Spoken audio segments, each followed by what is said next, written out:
আমার ভাইরা, আমার বন্ধুরা, আল্লাহ রাসূল সাল্লাল্লাহু আলাইহি ওয়াসাল্লাম বলেন,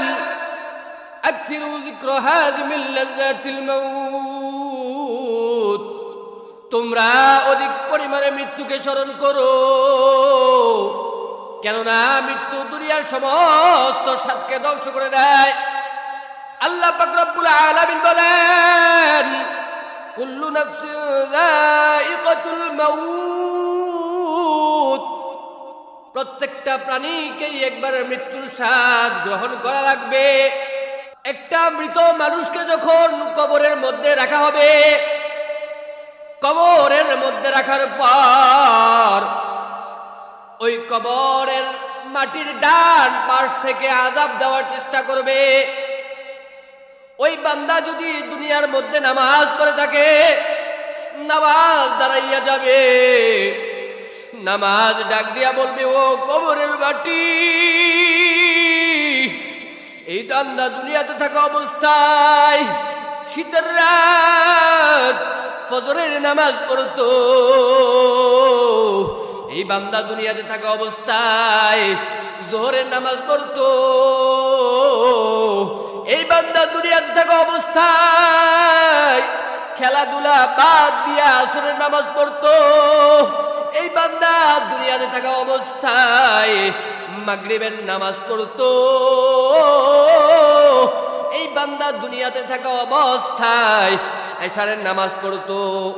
এই বান্দা দুনিয়াতে থাকা অবস্থায় আমি নামাজকে ভুলে যাই নাই, আজ তার বিপদের দিনে আমি নামাজ তাকে ভুলে যাই নাই। আমার ভাইরা, আমার বন্ধুরা, এবার বাম পাশের মাটি চাপ দেওয়ার চেষ্টা করবে, রোজা দাঁড়াইয়া যাইবে, ডাক দিয়া বলবে, ও কবরের মাটি, তুমি এই বান্দাকে আযাব দিতে পারবা না, কারণ এই বান্দা দুনিয়াতে থাকা অবস্থায় আল্লাহর দেওয়া বিধান, আল্লাহর দেওয়া হুকুম, রমজান মাসে রোজা রাখতো। এই বান্দা যদি চাইতো, এই বান্দা যদি ইচ্ছা করত, লোক সকলের আড়ালে গিয়া পানি পান করতে পারতো, এই বান্দা যদি ইচ্ছা করত নদীর মধ্যে ডুব দিয়া পানি পান করতে পারতো, এই বান্দা যদি ইচ্ছা করত সবার আড়ালে গিয়া খাবার খাইতে পারতো, কিন্তু এই বান্দা এসব করে নাই, আল্লাহকে ভয় করছে, আল্লাহর দেওয়া হুকুম মেনে নিয়ে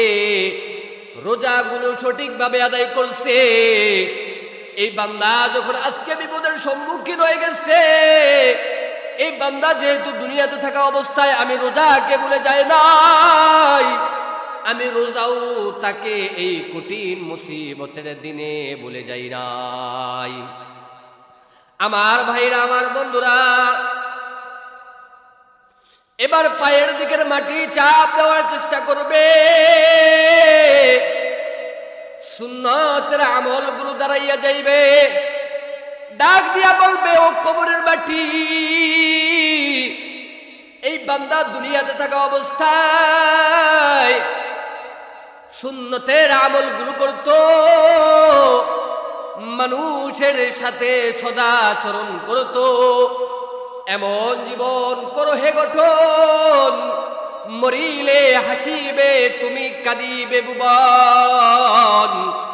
এই বান্দা দুনিয়াতে থাকা অবস্থায় সুন্দর জীবন যাপন করত, নবীর সুন্নতি লেবাস গায়ে দিত, নবীর সুন্নতি টুপি মাথায় দিত, মানুষের সাথে উত্তম আচরণ করত, ইনসাফ প্রতিষ্ঠা করত, ইহসান করত।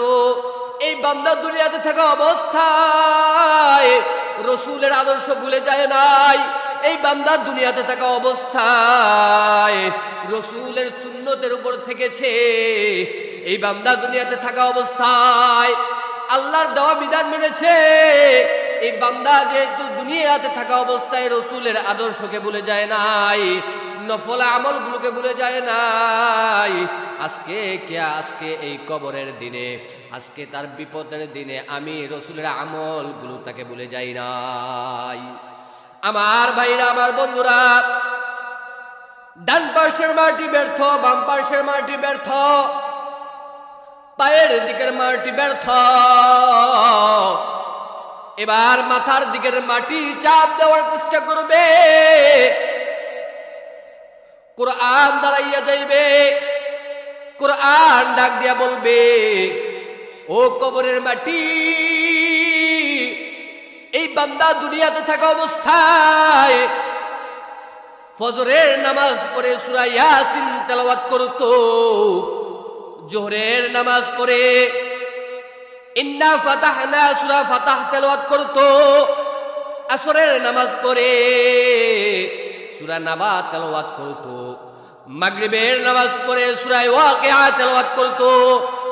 এশারের নামাজ পড়ে বিশেষ করে সূরা মুলুক তেলাওয়াত করতো। এই বান্দা দুনিয়াতে থাকা অবস্থায় আমি কোরআনকে ভুলে যাই নাই। আজকে এই বান্দার বিপদের দিনে, মুসিবতের দিনে আমি কোরআন তাকে ভুলে যাই নাই। আমার ভাইরা, আমার বন্ধুরা, এই জন্য কোরআন তেলাওয়াত করা দরকার, নামাজ পড়া দরকার, রোজা রাখা দরকার, রসুলের সুন্নাহগুলো মানা দরকার। যারা এই চারটা আমল করতে পারবে, দুনিয়াটা তাদের জন্য সুন্দর হবে, কবরটা তাদের জন্য সুন্দর হয়ে যাবে।